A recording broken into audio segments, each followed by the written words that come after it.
Bonjour peuple de Dieu, c'est le pasteur Jérémia, aussi connu sous le nom de pasteur Loïc.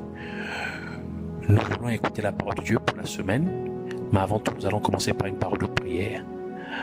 Alors en signe de révérence à notre Père Céleste, notre Dieu, et baissons nos têtes et prions ensemble. Père éternel, Dieu de gloire, Dieu tout-puissant, Dieu saint, toi qui ne changes pas, toi qui règnes au-dessus de toutes choses, toi qui vis l'éternité en l'éternité, toi notre secours, notre réconfort, notre appui, notre soutien, notre force, notre source de joie, notre source de réussite, de succès, d'accomplissement, d'épanouissement, de protection, de bénédiction, de vie, de lumière. Nous te rendons toute la gloire, l'honneur, la majesté. Venons nous humilier au nom de toi, implorons ta compassion et ta miséricorde pour tout ce que nous aurons pu faire, qui ne t'a pas honoré, glorifié. Que tu nous purifies, sanctifies par Seigneur, par ton sang au nom de Jésus-Christ. Que tu puisses encore, Seigneur, prendre le contrôle de ces moments. Nous recommandons toutes choses dans tes mains. Que tu, Seigneur, mon Dieu, au Père, règne en notre sein au nom de Jésus. Et que tout ce qui s'élève, Seigneur, mon Dieu, au Père, contre la connaissance de ta parole, contre la connaissance de ta vérité, soit lié, chassé et renvoyé dans les groupes dans enfer, pour le nom de Jésus-Christ. Proclamons que Jésus-Christ est Seigneur dans nos vies, en nous, et tout autour de nous, au nom de Jésus-Christ. Nous avons ainsi prié. Amen. Alors, nous voulons continuer dans notre enseignement principal qui est l'impact de la parole de Dieu. La semaine dernière, nous avons vu la deuxième partie nous avons parlé de l'impact de recevoir la parole de Dieu. Et là, nous avons vu, le Seigneur nous a montré comment on reçoit ça, c'est-à-dire quand on reçoit sa parole, c'est que ça fait quand nous recevons sa parole, c'est-à-dire quand nous croyons à la parole de Dieu et nous l'exprimons notre foi, notre croyance par des actes, par des dires et notre manière de nous comporter.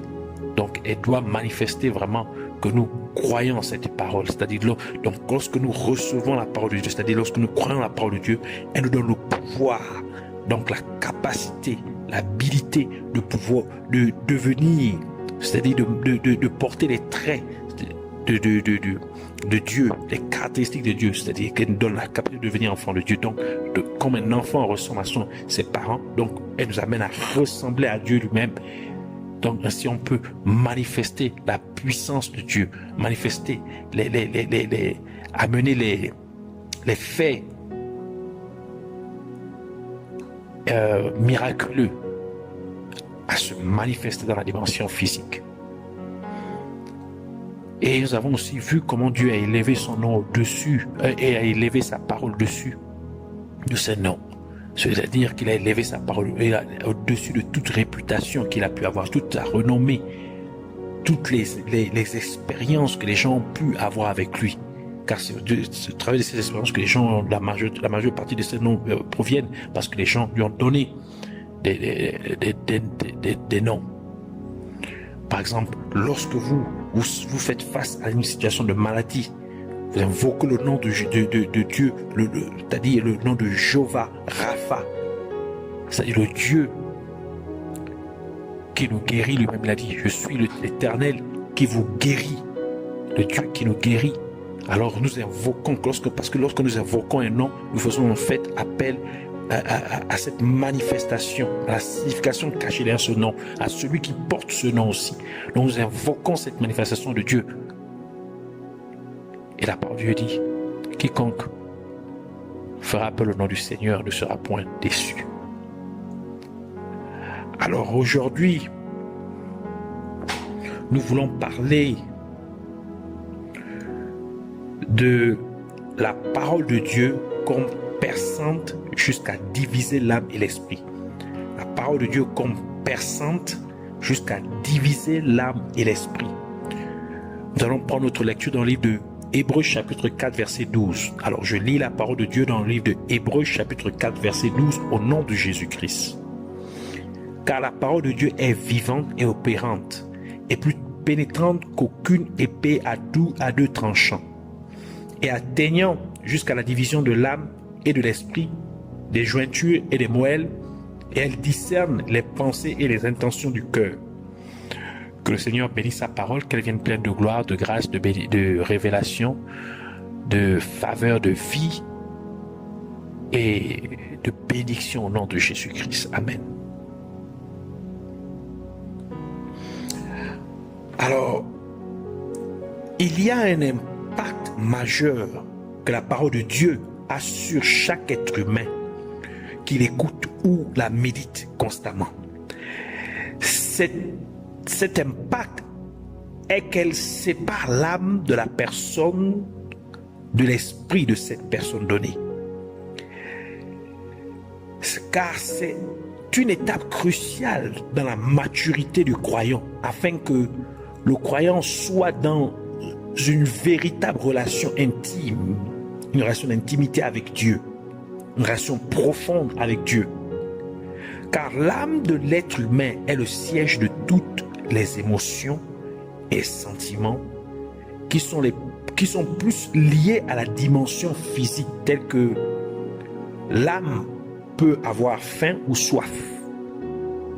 Nombre chapitre 21, verset 5 qui dit: le peuple parla donc contre Dieu et contre Moïse et dit: pourquoi nous avez-vous fait monter hors d'Égypte pour mourir dans le désert, car il n'y a point de pain ni d'eau, et notre âme est dégoûtée de ce pain misérable.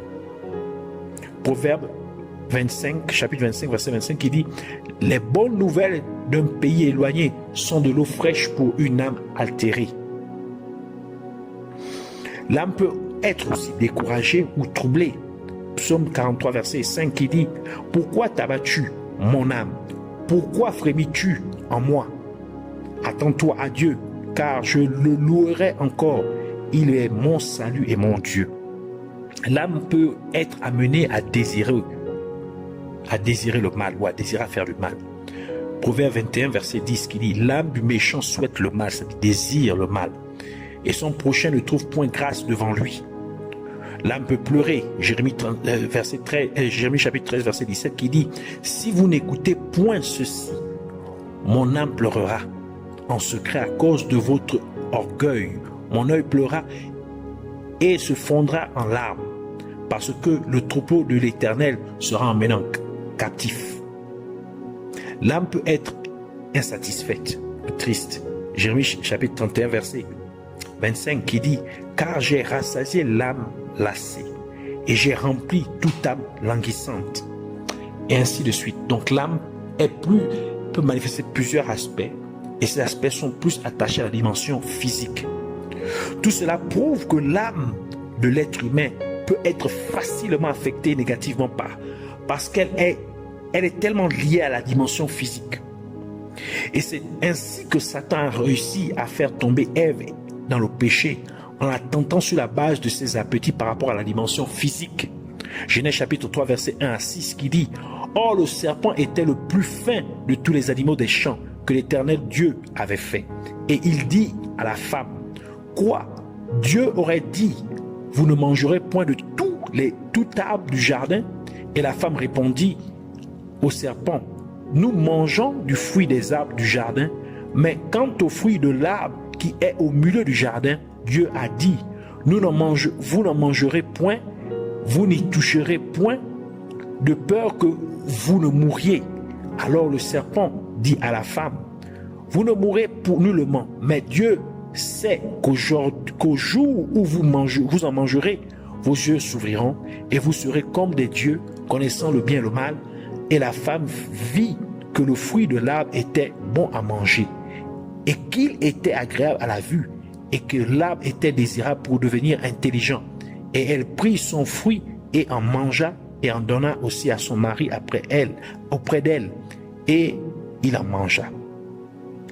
Et depuis la chute d'Adam et Ève dans le péché, Satan a réussi à corrompre le monde, l'humanité, faisant ainsi entrer la méchanceté dans la dimension physique. C'est pourquoi la parole de Dieu nous ordonne de ne pas aimer le monde, ni les choses qui sont dans le monde. 1 Jean chapitre 2, verset 15 à 17 qui dit: n'aimez point le monde, ni les choses qui sont dans le monde. Si quelqu'un aime le monde, l'amour du Père n'est point en lui. Car tout ce qui est dans le monde, savoir la convoitise de la chair, la convoitise des yeux et l'orgueil de la vie, ne vient point du Père, mais vient du monde. Et le monde passe et sa convoitise. Mais celui qui fait la volonté de Dieu demeure éternellement.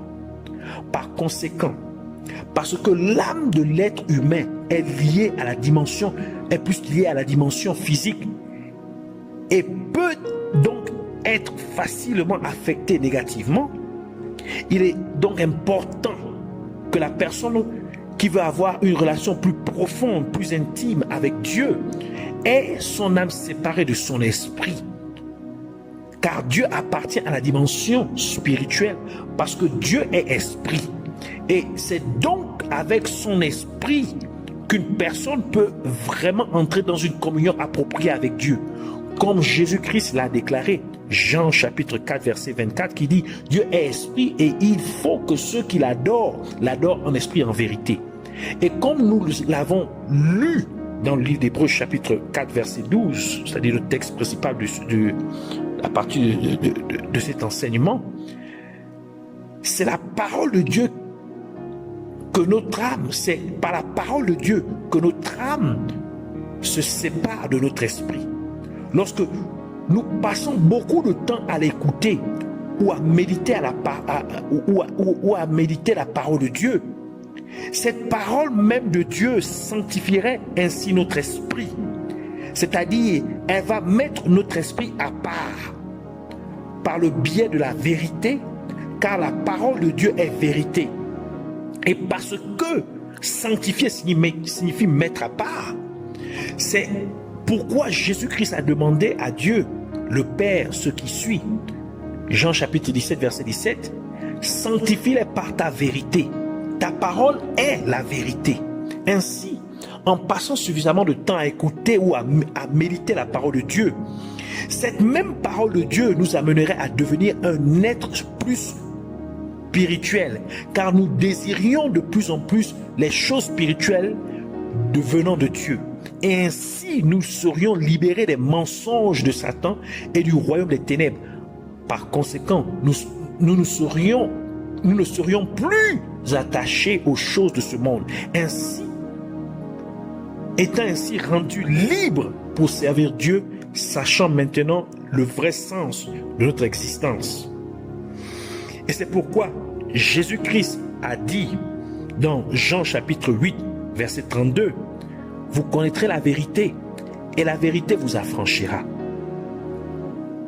Et la parole de Dieu ajoute dans Galates chapitre 5, verset 16, « Je vous le dis donc, marchez selon l'esprit, et vous n'accomplirez point les désirs de la chair. » C'est pourquoi Jésus a dit ce qui suit à ses disciples dans Jean chapitre 15, verset 3, il dit, « Vous êtes déjà nets, en d'autres termes, vous êtes déjà purs, à cause de la parole que je vous ai annoncée. » La nécessité de séparer l'âme de l'être humain, de l'esprit de l'être humain, est bien illustrée dans la similitude entre la composition du tabernacle de Dieu et la composition de l'être humain.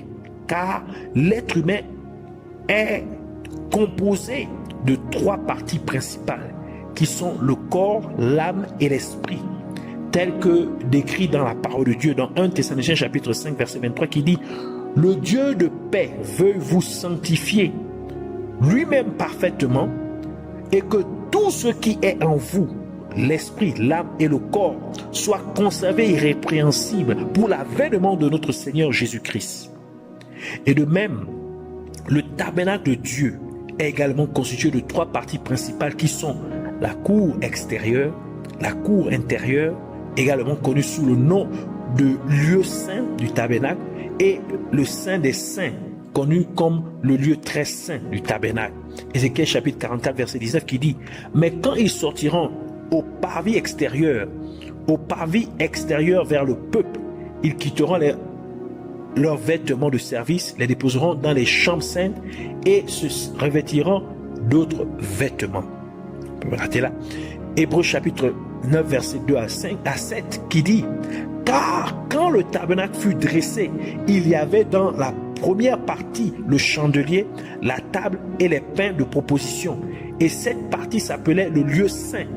Et au-delà du second voile était la partie du tabernacle appelée le lieu très saint, où il y avait un ascensoir d'or et l'arche d'alliance, toute couverte d'or, dans laquelle était une urne d'or et où était la manne, la verge d'Aaron qui avait fleuri et les tables de l'alliance.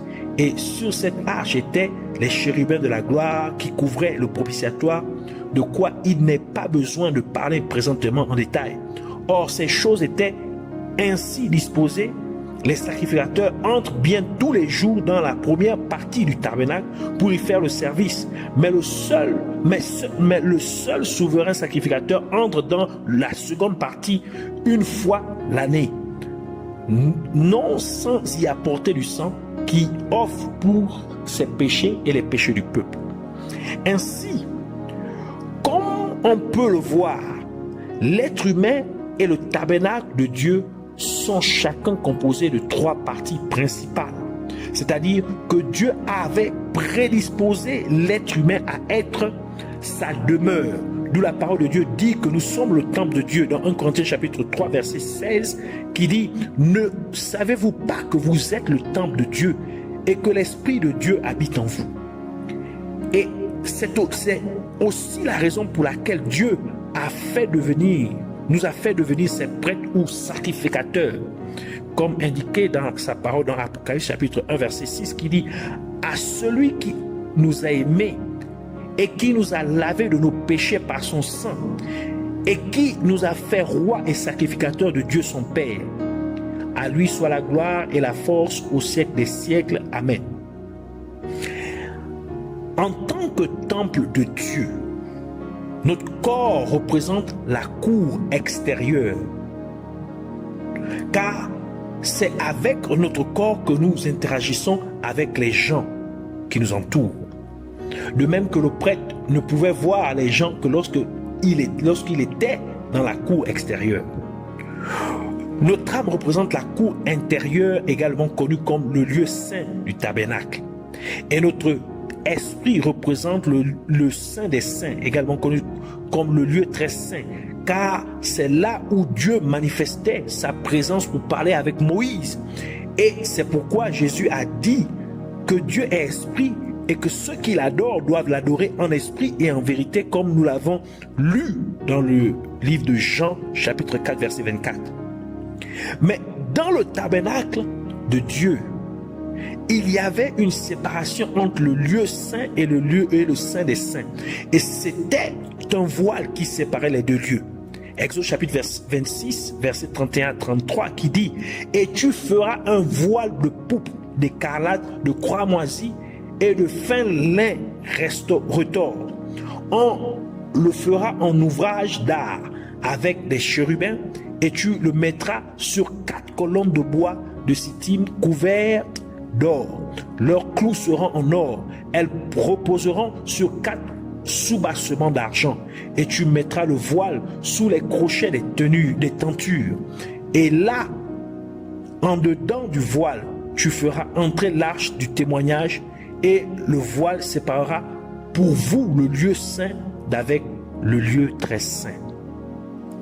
Et ce voile est une représentation de ce dont parle Hébreux chapitre 4 verset 12 quand il dit que la parole de Dieu est plus tranchante que n'importe quelle épée à 2 tranchants, perçant ou pénétrant même jusqu'à la division de l'âme et de l'esprit, car tout comme Jésus-Christ, qui est la parole de Dieu, dès qu'il est mort sur la croix, le voile du temple physique de Dieu fut déchiré en deux, ce qui signifie qu'il fut transpercé par la parole de Dieu,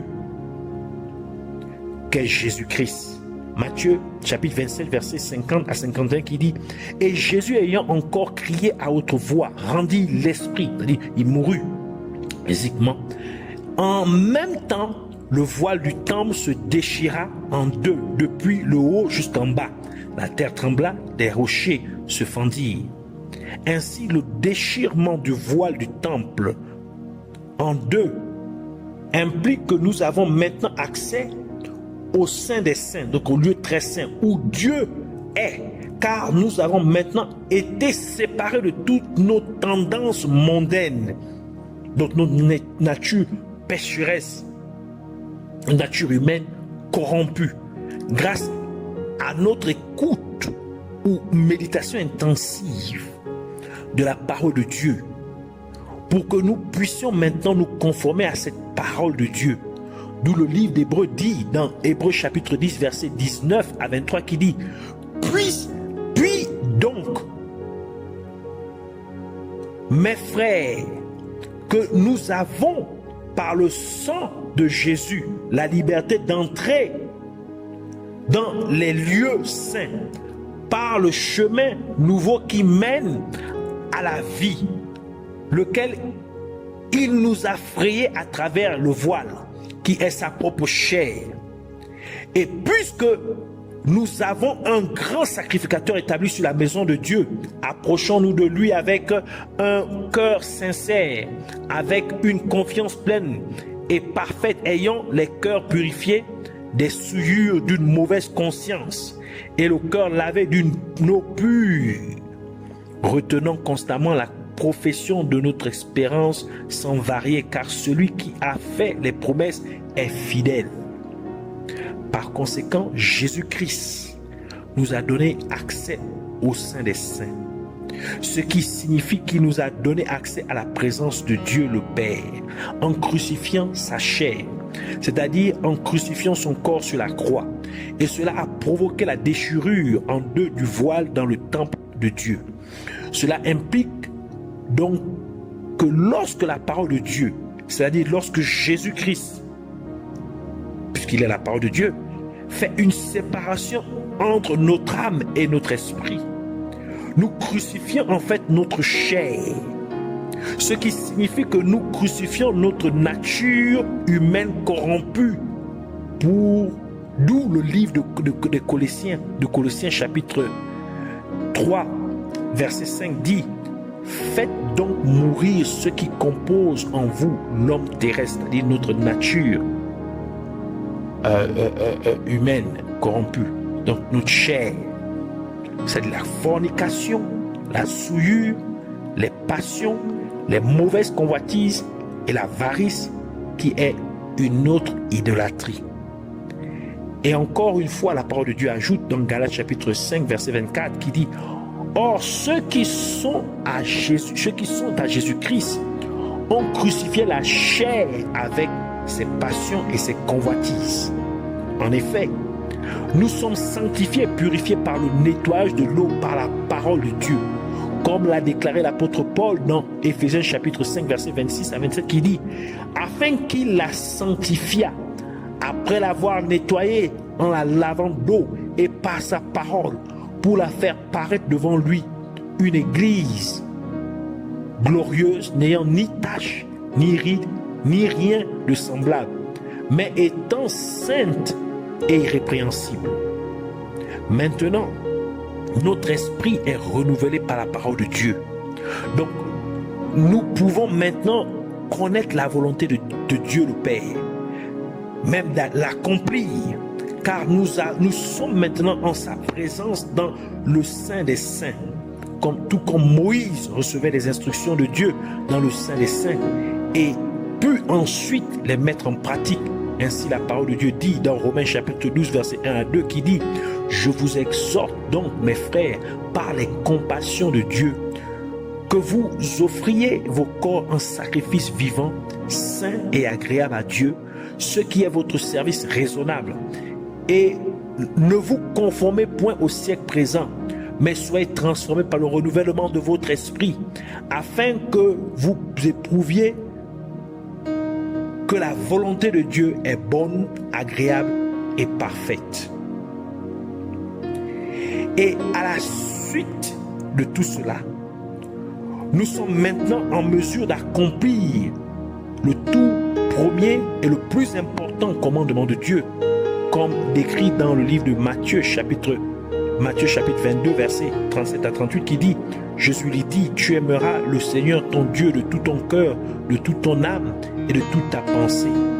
C'est là le premier, le plus grand commandement. il y a quelque chose qui doit être expliqué un peu plus en profondeur. C'est à savoir les pains de proposition qui étaient sur la table qui se trouve dans le lieu saint du tabernacle de Dieu. La table sur laquelle les pains sont posés, les pains de proposition, représente Jacob, dont le nom fut changé en Israël par l'ange de Dieu. Donc ça représente Jacob ou Israël et ses 4 épouses, car les 4 pieds de la table représentent les 4 épouses de Jacob, c'est-à-dire Léa, Rachel, Bila et Zilpa. Il y avait 12 pains de proposition sur la table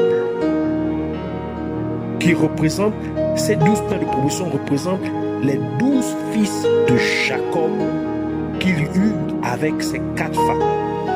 Et ces 12 fils formèrent les 12 tribus d'Israël, c'est-à-dire Rouben, Siméon, Lévi, Juda, Dan, Nephtali, Gad, Aser, Issachar, Zabulon, Joseph et Benjamin. Lévitique chapitre 24 versets 5 à 6 qui dit: tu prendras aussi de la fleur de farine et tu la cuiras en 12 gâteaux, en d'autres termes 12 pains.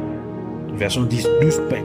Chaque gâteau ou chaque pain sera de 2 dixièmes et tu les placeras en 2 rangées